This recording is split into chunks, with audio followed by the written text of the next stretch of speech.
My name's Sarah. I've spent the better part of my life in the delivery room, helping mothers bring new life into the world. It was more than a job, it was my calling.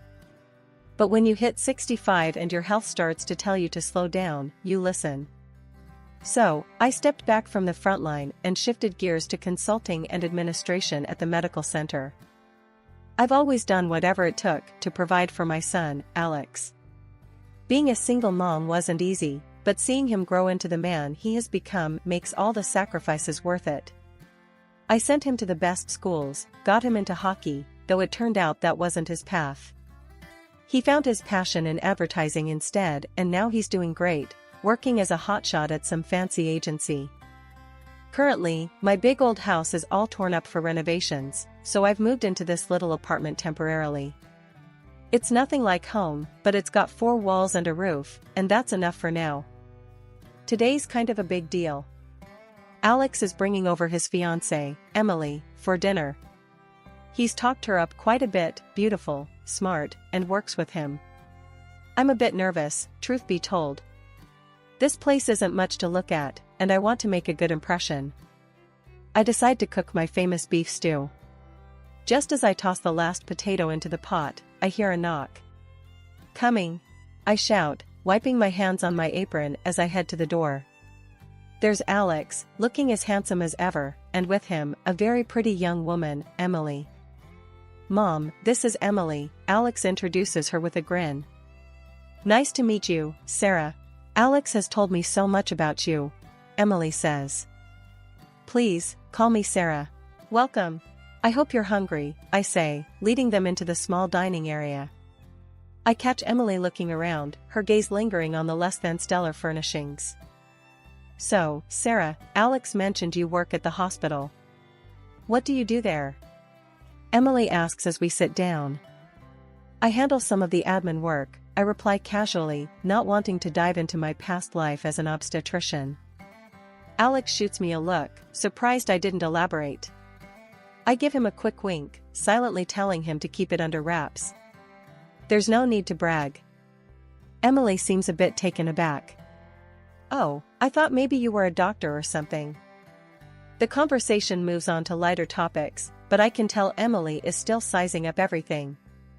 It's clear she expected something different. The apartment, my job, it's not adding up to her.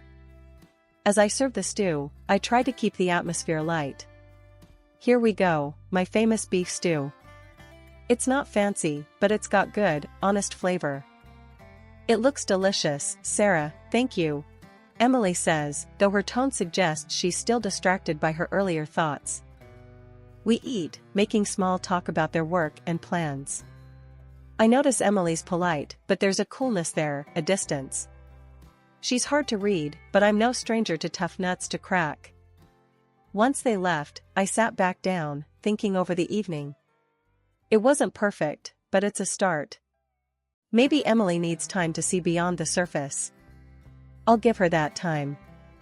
For now, I'm just going to clean up and get ready for bed. The next dinner took place 2 weeks later. They arrived just as I was pulling the chicken out of the oven. Alex, ever my pride and joy, greeted me with a big hug, while Emily offered a polite smile, her eyes quickly scanning the small, somewhat worn living room. "Dinner smells great, Mom," Alex said, his cheer filling the cramped space. "Thanks, hon.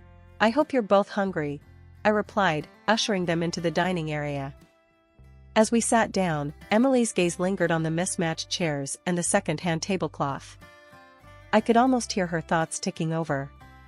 Finally, as I began to serve the food, she turned to me with a question that caught me off guard. "Sarah, I was wondering, how were you able to afford such a good education for Alex? Private school, hockey, must have been expensive, especially on a hospital administrator's salary." I paused, spoon midair, taken aback by the directness of her question. Not wanting to delve into my financial history or my past earnings as a top obstetrician, I opted for a simpler answer. "Well, Emily, my parents left me a small sum. It wasn't much, but I stretched it as far as I could. Education was always a priority for us," I said, giving a slight shrug as if it were no big deal. She nodded, though her expression was pensive, almost skeptical, as she looked around the apartment again. Interesting, she murmured, more to herself than to me, her eyes scanning the modest decor. Dinner continued with light conversation, mainly driven by Alex, who seemed oblivious to the tension. After we finished eating, Emily excused herself to use the bathroom but wandered slowly, taking in every detail of the apartment. I took the moment to speak with Alex, keeping my voice low. Alex, I'd prefer if we keep the details of my financial situation and the house under wraps for now, okay? Alex laughed lightly, brushing off my concern. Mom, you worry too much. It's not like it's a secret or anything. Just humor me, son. And, please, take your time to really get to know Emily, I added, my tone more serious. Mom, I love her. She's the one, he replied confidently, his face softening as he spoke of her. I sighed, resigned that my advice might go unheeded. Just be sure, that's all I ask. When Emily returned, her demeanor had shifted slightly, now more composed, perhaps even more determined. The rest of the evening passed quickly, and soon they were ready to leave. Thank you for dinner, Sarah. It was lovely, Emily said, her voice polite but distant as she hugged me goodbye. Of course, dear. Anytime, I responded, watching them leave with a mix of emotions. After closing the door, I leaned against it, feeling a mixture of concern and frustration. Emily's questions and her obvious disappointment with my current living situation left a sour taste in my mouth. Wedding preparations were in full swing, and Alex and Emily seemed to be caught up in the whirlwind of it all. Invitations, venue bookings, menu tastings, it was a lot, and despite the tensions, I wanted to help. One afternoon, they came over to discuss some of the plans. I had made some coffee and laid out a few snacks on the kitchen table, a neutral ground of sorts. The apartment still wasn't much to look at, but I'd managed to make it feel a bit more inviting. So, we're thinking of having the ceremony outdoors, Alex started, spreading out some brochures across the table. That sounds lovely, dear. Where at? I asked, trying to keep my tone enthusiastic. There's a small vineyard on the outskirts of town. Emily fell in love with it, he replied, looking over at Emily, who nodded in confirmation. Yes, it's perfect, very picturesque, Emily added, flipping through a brochure to show me a picture of the vineyard. The place looked beautiful, no doubt about it. I can see why you like it, I said, smiling at her. It'll make for beautiful photos. Emily smiled back, briefly, before her expression turned more serious. We need to talk about the guest list, Sarah. We're trying to keep it tight, due to the venue size. Of course, that makes sense. Just let me know how many people I can invite. I don't need many, I reassured her, sensing where this might be going. Well, we were thinking, maybe if you could just stick to close family? We have a lot of friends and colleagues to accommodate, she said, not quite meeting my eyes. I felt a sting at that. Was I being edged out of my own son's wedding plans? But I held back, reminding myself this was their day. That's fine, Emily. You won't have any problems from me. Thanks, Sarah. We really appreciate it. Alex chimed in, clearly relieved that I hadn't made a scene. We went on to discuss other details, flowers, music, the wedding cake. I tried to offer suggestions, but Emily had clear ideas about what she wanted. Whenever I brought up something, she had a polite but firm way of steering the conversation back to her preferences. As the afternoon wore on, I found myself speaking less and less, feeling somewhat sidelined in the planning of my only son's wedding. When they were ready to leave, I offered to help with anything they might need, trying one last time to be involved. Actually, Sarah, I think we've got it covered. But thanks, Emily said, her smile polite but distant.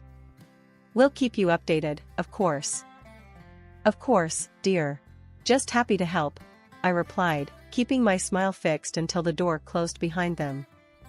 I washed the dishes slowly, lost in thought, wondering how things would pan out on the wedding day.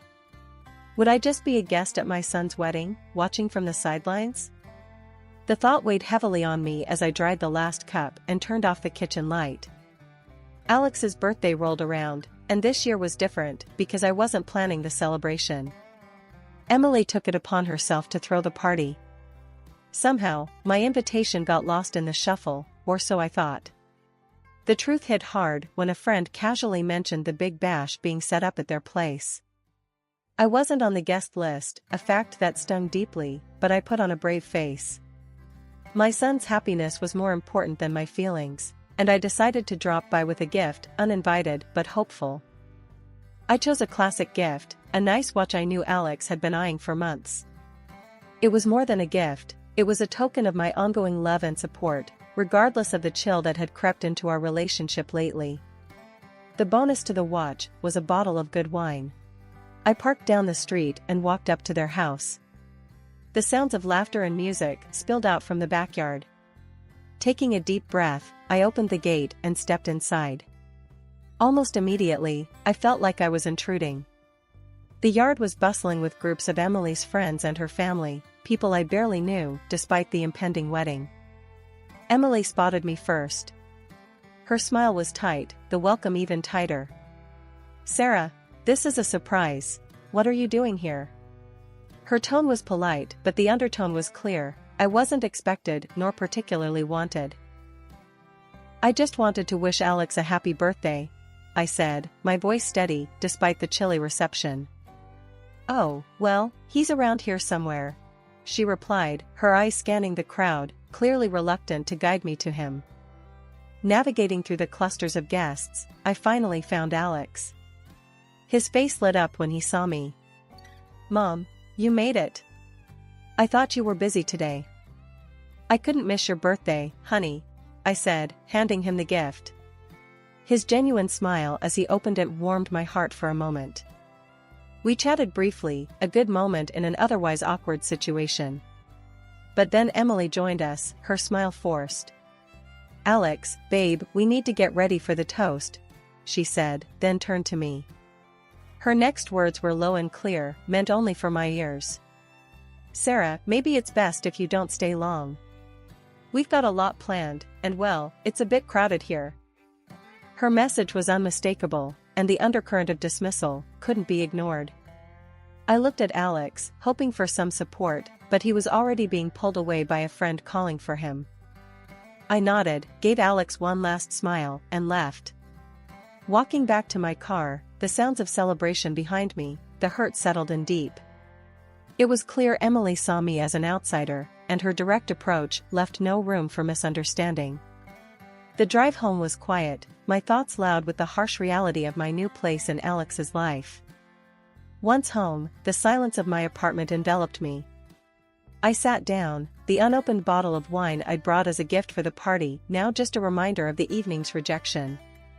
I poured myself a glass, the wine bitter like the evening's experience. Only 3 days left until the wedding, and I thought I had seen it all, but I was wrong. That morning, a soft knock on my apartment door signaled an unexpected visitor, Emily, alone, without Alex. "Good morning, Emily. What brings you here today?" I asked as I let her in, surprised by her solo visit. "Sarah, we need to talk. It's about the wedding," she began, her voice steady, betraying a rehearsed confidence. I led her into the small living room, gesturing towards the sofa. "Of course, dear. What about the wedding?" She sat down abruptly across from me at the kitchen table, sliding the envelope towards me. "I think it's better for everyone if you don't attend the wedding," she started, her tone firm, leaving no room for arguments. I was stunned, barely able to process her words. "Excuse me?" I finally managed to say, my voice a mix of shock and disbelief. Emily sighed, as if she was explaining something simple to a child. "Here's $3,000. I think this will make up for any inconvenience." I couldn't believe what I was hearing. Was she seriously trying to pay me to stay away from my own son's wedding? The audacity of it made my blood boil, but I knew I needed to handle this carefully. Quickly thinking on my feet, I pretended not to hear her properly. "What's that? You need to speak up, dear, my hearing isn't what it used to be." Emily's face contorted in annoyance, and she leaned in, speaking loudly and slowly, as if it pained her. I said, "You're a beggar, dressed tastelessly. It's embarrassing. You being there would ruin everything." Her words stung, but I needed evidence of this unbelievable interaction. While she was speaking, I discreetly turned on the dictaphone on my phone, hidden under some papers on the table. "And you should be thankful for this money," she continued, gesturing towards the envelope. "You can finally fix up this place, make it livable at least." I kept my composure, playing along. "Oh, is that right? Well, I suppose I should be grateful then." "Yes, you should," she replied, clearly relieved that I was agreeing. She pushed the envelope closer to me, eager to conclude her distasteful errand. I picked up the envelope, the crisp bills feeling like dirt in my hands. Emily stood up, smoothing her dress, looking satisfied with herself. "I'm glad you're being reasonable about this." "Oh, absolutely, dear. Thank you for your generosity," I said, my tone dripping with feigned gratitude. With a nod, Emily left my apartment, no doubt believing she had successfully bought my absence from the wedding. Once the door closed behind her, my act dropped, and the gravity of what had just occurred washed over me. I dialed Alex immediately, my fingers trembling slightly as I pressed the phone against my ear. "Alex, you need to come over now. It's urgent," I said, my voice tight with a mixture of anger and urgency. He could hear the seriousness in my tone. "I'm on my way, Mom. Hang on," he replied, and I could tell he was already grabbing his keys and heading out the door. The minutes dragged until he arrived. As soon as I heard the door swing open, I ushered him into the living room. "Alex, there's something you need to hear," I said, my voice steady, despite the storm of emotions inside me. I handed him the phone where I'd saved the recording of my conversation with Emily. His face was a mask of confusion as he listened, his brow furrowing deeper with each passing second. When the recording ended, he looked up, shock and disbelief written all over his face. I had no idea she could say such things. "Mom, I'm so sorry. I can't believe she'd do this to you. We need to expose her, show everyone what she's really like." "But how?" I had been thinking about this ever since I turned off the recorder earlier. "I have an idea. Over the years, I've helped bring hundreds of lives into this world. Many of those families still keep in touch, respect me for the work I did. What if we gather their stories? Show everyone how much I've been a part of this community?" Alex's eyes lit up with a mix of pride and hope. "That's brilliant, Mom. We could record some testimonials from your patients, even the people you've worked with at the hospital, and the mayor. You did help his wife when she was in labor, after all." Over the next few hours, we were busy. I contacted several of my former patients who I knew would be willing to speak on my behalf. Using Skype, I recorded heartfelt messages from these women, each sharing their stories about how I had helped them during their most vulnerable moments. The head of the hospital where I worked also contributed, praising my dedication and professionalism. Even the mayor made a brief appearance in one of the videos, expressing his deep respect for me both personally and professionally. By the end of the day, we had compiled a series of powerful, personal testimonials. Alex edited them into a single video, adding photographs of me at work, with patients, and in the community, images that painted a picture of a life dedicated to service and care. That night, I went to bed feeling a mix of nerves and determination. Tomorrow would be one of the most challenging days of my life, but also, perhaps, one of the most important. The day had arrived, beautifully set for a wedding that was supposed to unite two families. The venue was beautifully decorated, flowers everywhere, guests dressed in their finest. The air was filled with a mix of excitement and nervous anticipation. Little did everyone know, the day was about to unfold in a way none could have predicted. As the time approached for the bride to make her grand entrance, a video was scheduled to play, a montage of Alex and Emily, their journey together leading to this day. I knew this was the moment I had prepared for, my heart heavy with the burden of what I was about to do, but firm in my resolve that it was necessary. I had the audio recording ready, the one where Emily had bluntly offered me $3,000 to not attend the wedding, to erase myself from this significant moment in my son's life. My hand trembled slightly as I switched the input from the scheduled video to the audio recording. The room went quiet, the chatter turning to silence as Emily's voice filled the hall, clear and undeniable. The shock was immediate.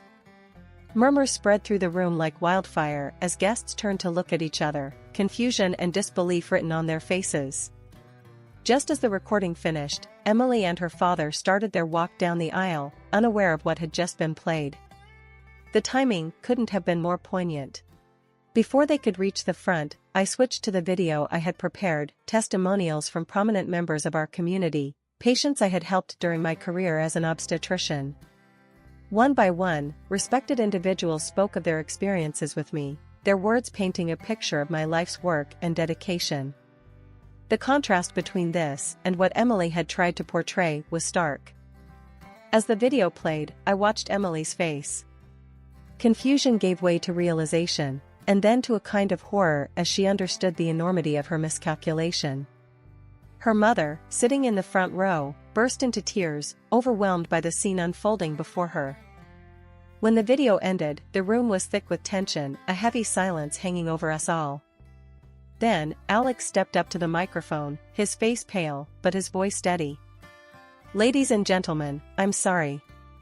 I'm sorry for what you had to hear today. And I'm sorry for what was meant to be a joyous occasion turned into this revelation."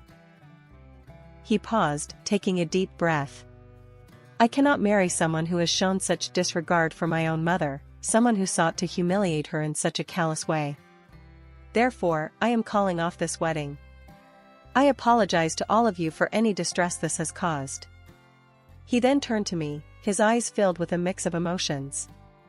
"Mom, I'm sorry. I should have seen it, should have known. Thank you for everything.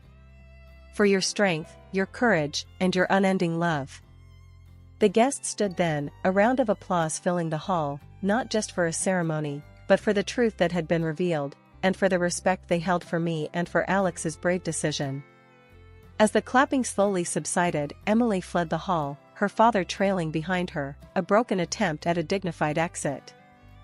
Standing there, amidst the chaos of a wedding turned upside down, I felt a surge of pride for my son.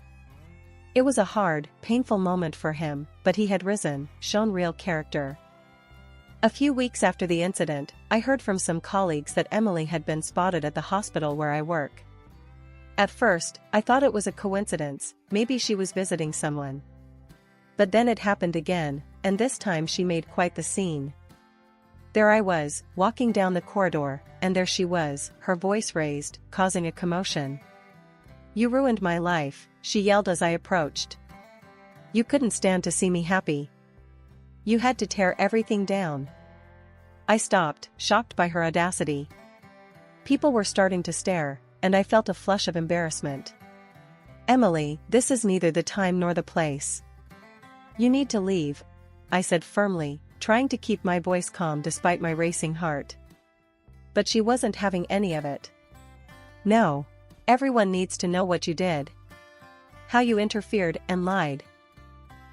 Her accusations were baseless, her anger misdirected. Seeing no end to her tirade, I made a decision I never thought I'd have to. I called security, and they escorted her out. When she tried to come back a second time, I had no choice but to involve the police. They detained her briefly, warning her about the consequences of harassment. That seemed to scare her enough to stop her visits. After that, Emily disappeared from my life. Last I heard, she left the city, but I don't know where she ended up. Meanwhile, life at home finally found its peace. The renovations on my house were completed, and I moved back into my beautiful, tranquil space. The contrast between the chaos of the past and my serene home life was stark, and I appreciated my solitude and stability more than ever. 2 years slipped by quickly, and life brought happier changes. Alex, resilient and matured from his experiences, met someone new, a wonderful woman named Clara. They got married in a small, intimate ceremony, which was a joyous occasion, filled with love and genuine happiness. Clara is everything Emily wasn't: kind, respectful, and genuinely supportive of Alex and me. Now retired, I've taken to enjoying the slower pace of life. My days are filled with gardening, reading, and long walks. I've also started planning a trip around the world, something I've dreamed about for years, but never had the time or freedom to pursue. Despite the turmoil of the past, life had a way of moving forward, bringing new joys and challenges. I was ready for whatever came next, embracing each day with an open heart and an adventurous spirit.